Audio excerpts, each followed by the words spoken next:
Hopefully, I get this in one take. I'm a little nervous about this job as an AP Biology certified explainer, and I really want to get this badge. So, the signaling molecule me and my associates, mainly me, are handling today is heroin. Despite heroin having the word hero in it, it is most certainly not going to make your day better, like a hero would, like, I don't know, Superman or Batman. Unless you're a criminal, I guess.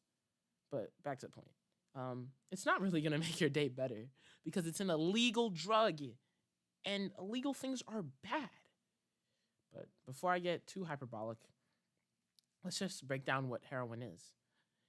Aside from being illegal, heroin is classified as an opiate, which is a substance that is derived from opium, which is by definition a narcotic that comes from the opium poppy, which is kind of like a plant.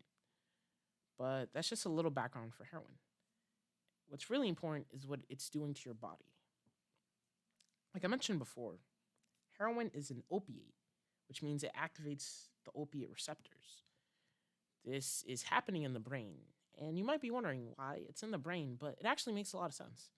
Many opioids have the effect of relieving pain or numbing the senses. And the perception of senses and pain being one of them, has to deal with neurons, which are in the brain. It stops inhibitory neurotransmitters from, well, inhibiting, which is like stopping something or preventing something from happening.